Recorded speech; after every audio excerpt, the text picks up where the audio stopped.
Salut à tous. On est retourné au chantier. Ouais. Au boulot. Bon, dans cette vidéo, on vous montre, on a été invité à une bodega. Franchement, encore merci à eux. Bodega 1320. C'était vraiment super gentil, une belle bodega familiale. On a appris plein de choses et on vous partagera tout ce qu'on a appris dans cette bodega. Ensuite, on part en direction des ruines de Quilmes. Et on galère un peu parce qu'on cherche où faire tamponner le passeport de la route A40 et on a du mal à trouver. Ouais, d'ailleurs le point de la province de Tucumán, il est à Quilmes, il est pas facile à trouver. Mais ça y est, on l'a eu, on a notre tampon. Et à la fin de la vidéo, on vous partage un petit moment sauvage avec un renard qui est venu s'inviter chez nous. Grave, allez, bonne vidéo, à bientôt, ciao. Bienvenue sur la chaîne XCG Family, où vous pourrez suivre notre aventure.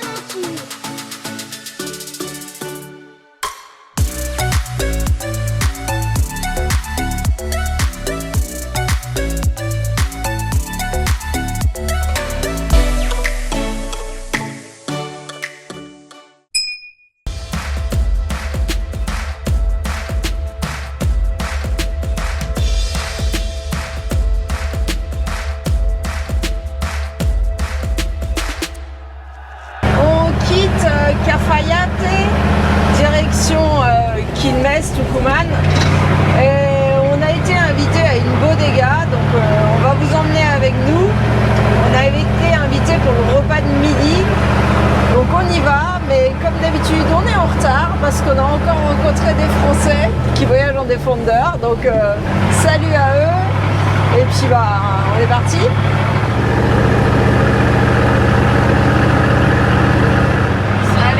On arrive à Tolonguón, c'est là qu'est la bodega. Alors elle est un petit peu plus loin que la ville. Il y a des beaux hôtels quand même dans le coin. Hein. En même temps, avec tout le tourisme qu'il y a, ça doit bien marcher. Bon ben le chemin, il n'y a pas moyen sauf si on veut refaire encore de la fibre. Ah mais là c'est un tronc. Donc on va se garer à l'extérieur sur le parking d'un hôtel et va nous emmener en camionnette jusqu'à la bodega.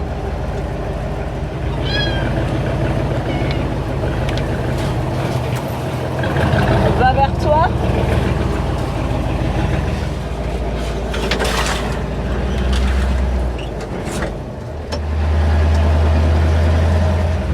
Bon, on se gare là au parking de l'hôtel. C'est chic. On part dans la benne. Bon, effectivement là c'était impossible de passer avec le camion. Hein. Donc dans la benne du pick-up, tranquille. Ah ouais non, c'était même pas envisageable. Alors c'est la bodega 1320. Apparemment c'est la façon de mesurer le temps des Mayas. Ils vivaient ni dans le passé ni dans le futur, ils vivaient dans l'éternel présent si j'ai bien tout compris. Donc bodega 1320 qui pour l'instant n'est pas vraiment ouverte au tourisme mais va s'ouvrir prochainement. Toute la bodega fonctionnait uniquement sur panneaux solaires. Depuis 1 an seulement, ils ont récupéré l'électricité. Ils n'ont même pas de batterie, alors là ils en ont rajouté pour la maison pour pouvoir avoir de l'électricité la nuit. Sinon ils fonctionnaient uniquement sur les panneaux solaires sans batterie. Regardez, ils sont bien là. Petit salon. Du coup ça fait 3 mois qu'ils habitent là. Cuisine. Avant ils étaient dans l'autre province et ils venaient là pour bosser, mais du coup maintenant ils habitent ici directement. Et... j'ai envie de dire, c'est génial. Bah, ils sont tranquilles là. Je pense qu'ils ont leur coin à chambre, salle de bain dans l'annexe par là. Ça va, il y a pire vue hein, la cuisine. Bah, là ils ont leur petit système de batterie. Ça leur permet de faire la jonction pour la nuit par exemple ou quand il n'y a pas du tout de soleil. Franchement là, on est super bien, regardez la vue derrière. On a un petit vin de réserve, 18 mois de fermentation. Et pétacula, franchement. Il nous fait des pizzas fait maison, trop bonnes. C'est bon? Grave. Et regardez la vue. C'est magnifique quand même. Hein. Alors ça, qu'est-ce que c'est Marie? Je sais pas si on se rend bien compte de la couleur là. C'est un pain qui est légèrement rosé violacé Parce qu'ils ont utilisé le ferment qu'ils mettent dans la cuve pour le vin pour faire du pain. C'est l'œnologue qui leur a dit qu'ils pouvaient faire ça. Et du coup, ça donne un goût un peu sucré au pain, je dirais.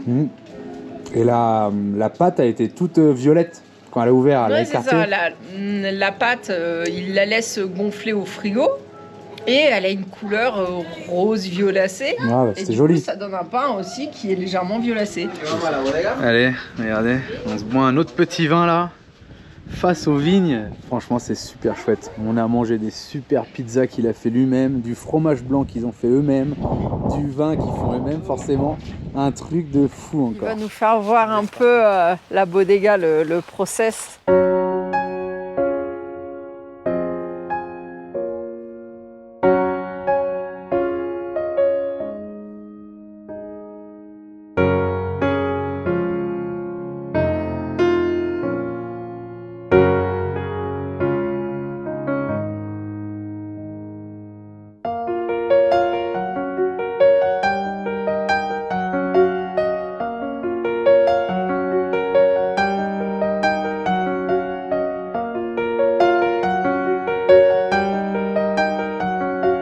Cette machine sert à broyer les grains de raisin tout en retirant le bois qui sort par cette ouverture.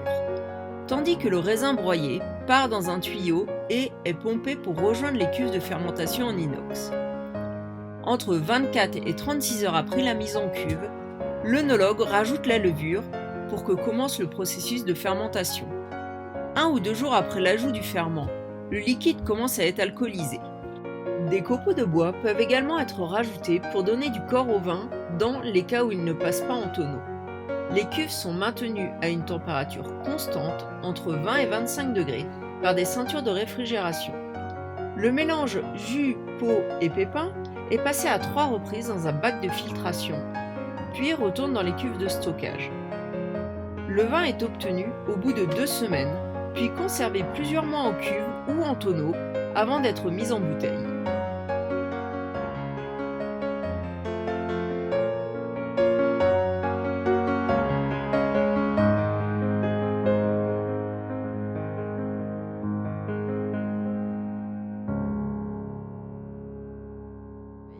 Ils ont un événement demain pour faire connaître la bodega.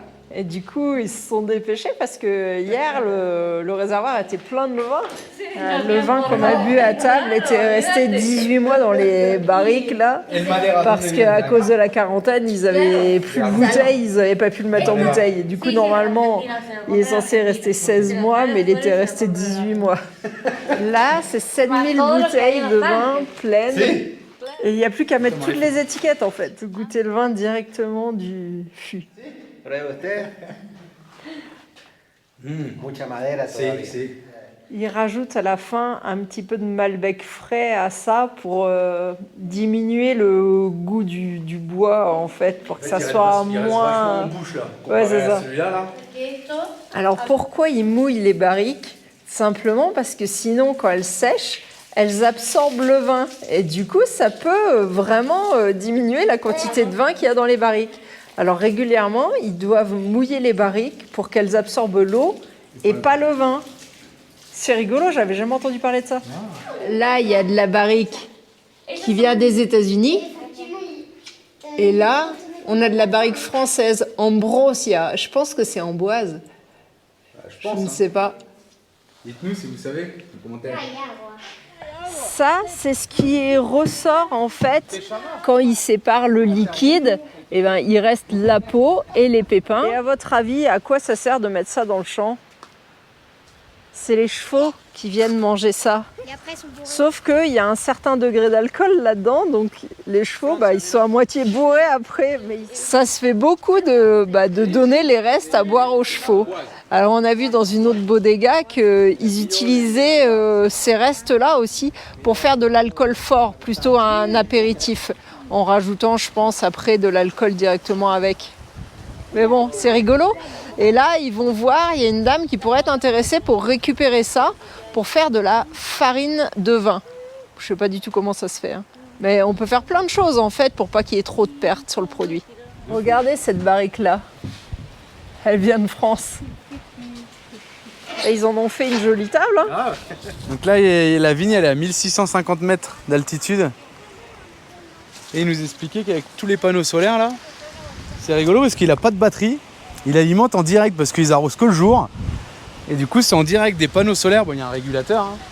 Et il alimente la pompe qui est là, à 20 mètres de profondeur, en direct. Donc bon, ils peuvent pas arroser la nuit, mais en tout cas, ils peuvent arroser le jour.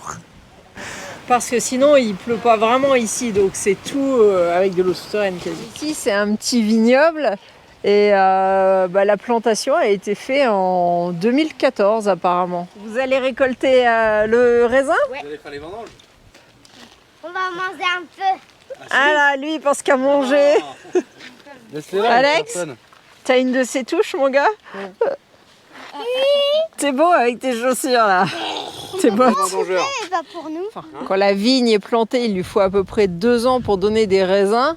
Mais à ce moment-là, ça ne peut pas encore être utilisé pour faire du vin. Il faut compter minimum 4-5 ans pour que le raisin se stabilise, pour à ce moment-là pouvoir espérer faire du vin avec. Alors regardez l'arrosage du vin. En fait, ça se fait goutte à goutte. Et là, il y a un petit trou dans le tuyau, donc le tuyau qui court sur toute la vigne. Et au niveau de chaque pied de vigne, il y a un petit trou dans le tuyau qui goûte comme ça pendant une journée complète pour arroser la vigne. Alors là, on voit, là, il y a le tuyau qui ramène l'eau et qui dispatche, donc là, sur cette ligne-là. Et tous les 4 jours, il donne de l'eau, en gros. Là, tu es sur le Bonarda et là-bas, tu es sur le Malbec. Il y a 4 sortes de vignes, de vin, ouais. vin, et ils arrosent une journée le Bonarda, l'autre jour le Malbec, l'autre jour l'autre. Et après, ils reviennent au premier. Je coupe les mauvais. Ici, c'est des vignes jeunes qui ne sont pas encore utilisées. La plante qui est là, elle s'est fait manger par les fourmis. Alors, comme ils veulent avoir une certification, comme quoi c'est organique le vin, donc il y a 2 ans de procédure, donc ils n'utilisent pas de produits. Par contre, ils mettent une espèce de petit verre contenant un produit avec un poison. Les fourmis viennent, mangent le poison, le ramènent du coup à la fourmilière et ça tue la reine et la fourmilière disparaît. Parce que s'ils font pas attention aux fourmis, elles mangent l'intégralité de la vigne et puis en une nuit, elles peuvent faire vraiment des ravages. Ils font un contrôle comme ça des fourmis pour éviter de mettre des produits sur la vigne. Alors cet arbre, ça s'appelle Chañar et son fruit, la rhope de Chañar, si je le prononce bien, en fait, il est utilisé pour soigner la gorge. Ils font un médicament, un sirop à base de ça pour soigner la gorge. Et ils font même des antibiotiques à base de ça. Donc c'est une plante curative. Et quand c'est pas utilisé en plante curative, les fruits sont donnés à manger aux cochons. Alors cette plante-là, par exemple, a à peu près 14 ans. Et la toute petite là, elle a seulement 1 an et demi. Et là, c'est le travail des fourmis. Alors là, elles ont mangé les fruits. Elles n'ont pas encore ravagé les feuilles, mais c'est ce qu'elles font sinon sur les plantes. Quand elles mangent les feuilles, la plante, elle passe son temps à essayer de reconstituer ses feuilles, elle ne donne pas de fruits. Donc la fourmi, c'est vraiment le gros problème ici qu'il faut réguler. Alors là, on voit que la vigne a été mise à plat, accrochée pour être étalée, pour pouvoir avoir plus de soleil. Et à l'inverse, là-bas, il y a une autre vigne, et les branches ne sont pas mises à plat comme ça. En fait, c'est 2 variétés de vins différents. Là, la vigne est laissée beaucoup plus libre. Il est très bon. Alors, les blancs, c'est les Torontes. Il est vachement sucré celui-là. Allez, coupe. Pas mes doigts. Hop. Waouh. Bien. Il a un petit trépied. Ah voilà, c'est celui-là qui a pas du tout de pépins. Il est plus allongé, le grain, c'est pas le même, et il est plus ferme aussi, le tannin. Celui-là, il n'y a pas de pépins, ça c'est agréable. Ils vont faire une autre gestion de raisin. No, no, no. No, no.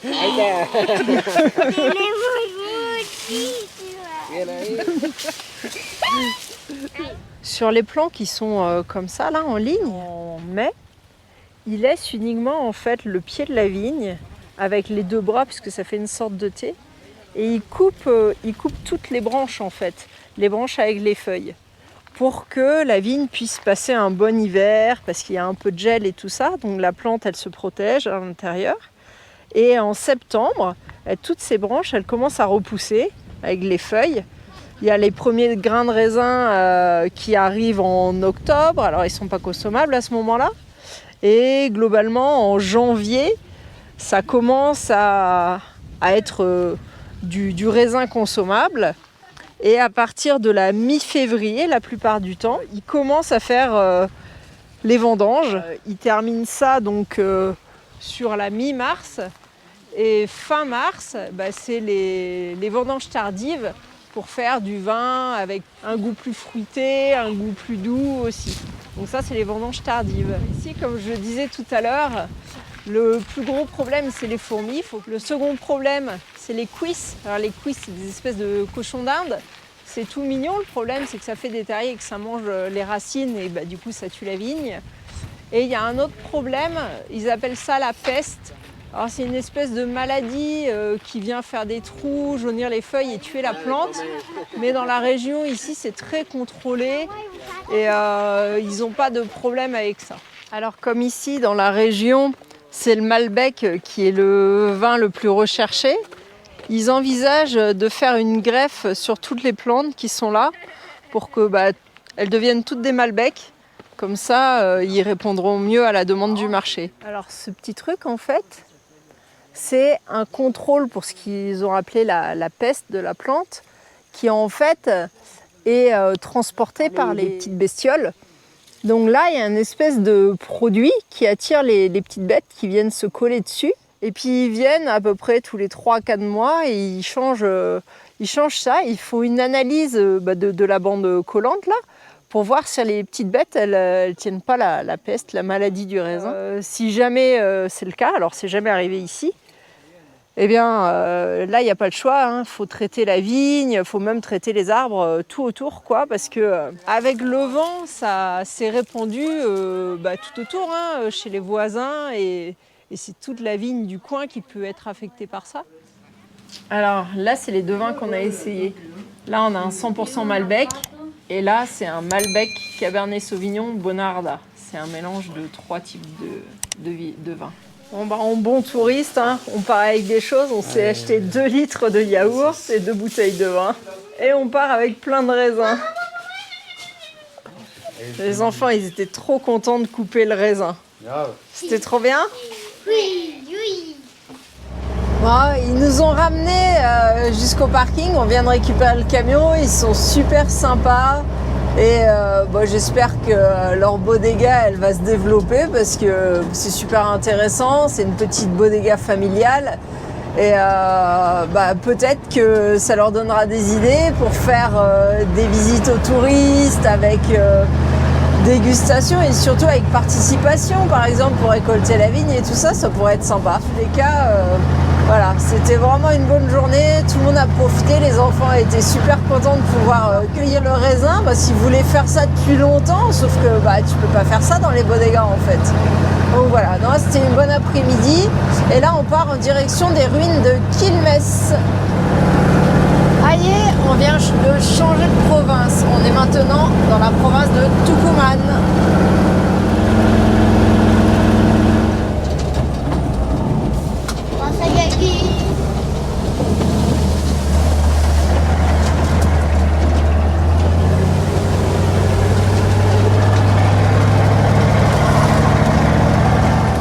Même les voitures, elles passent dans le gros trou. Je crois qu'il a peur.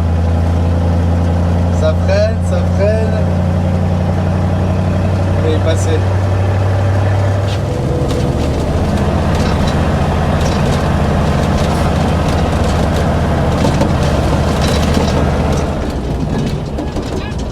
C'est eux, non?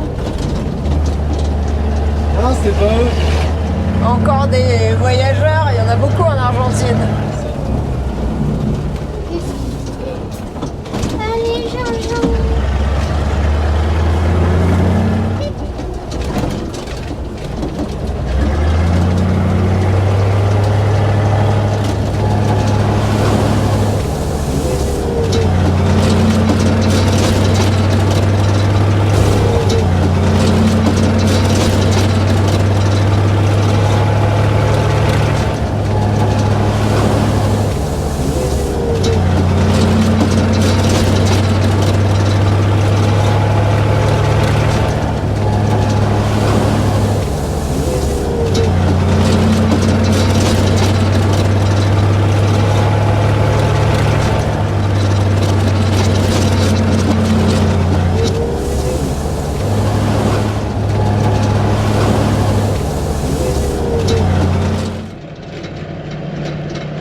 emmène, c'est bizarre, il n'y a plus de maison là. Ouais, moi qui croyais qu'on partait je sais pas où, en fait c'est là la ville. Eh bébé, je suis argentin moi.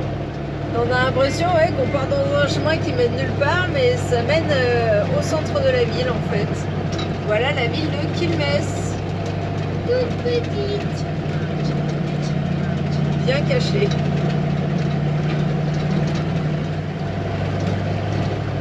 Eh, une grande école. Ah grave.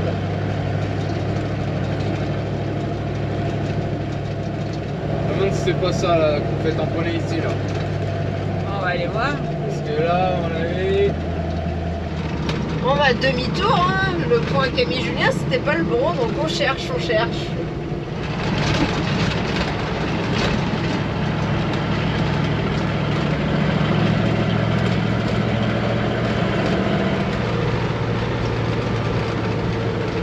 Allez, rebelote.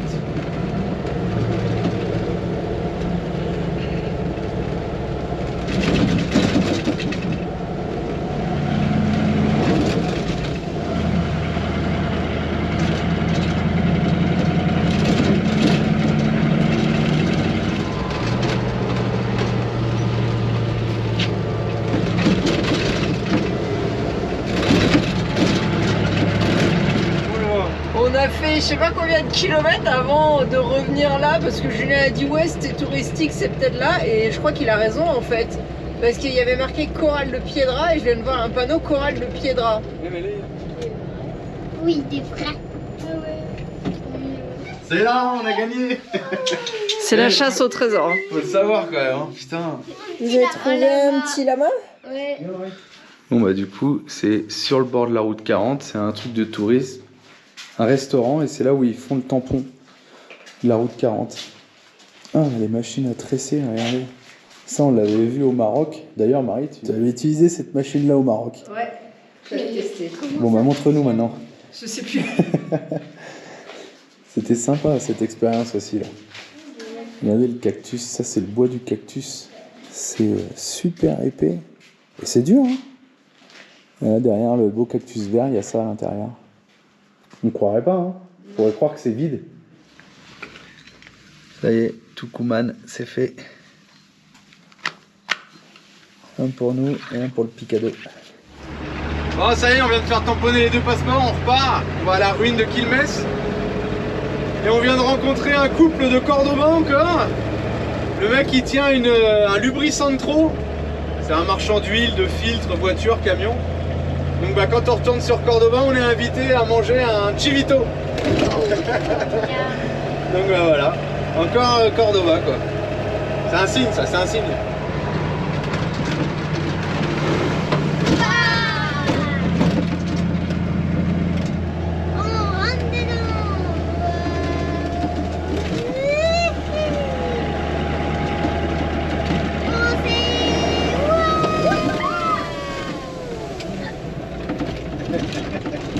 Qu'est-ce qui gronde, tu peux m'expliquer? Je non le sais.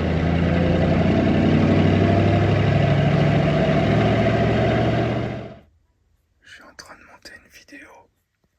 Et là, il y a un petit renard là. À côté de moi. Regardez le renard. Il est juste là.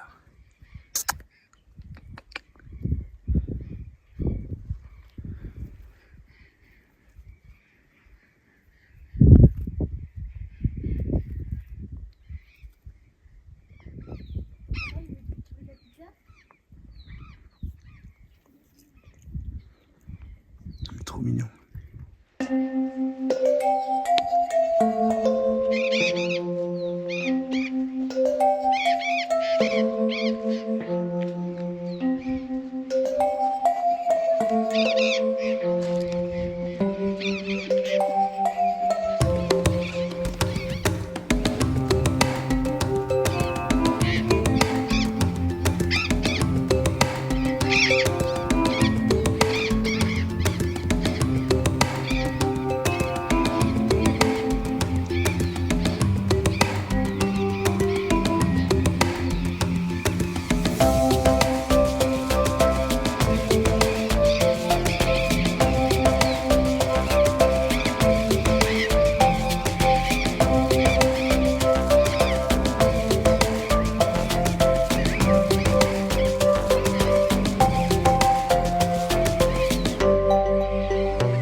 Bon allez, après l'accueil du petit renard, eh ben, on est posé là pour la nuit. Et demain, on se fera la visite des ruines de Quilmes. Allez, j'espère que cette vidéo vous aura plu. Et à bientôt, nous on va manger. En attendant la prochaine vidéo, vous pouvez aussi nous suivre sur Instagram et Facebook.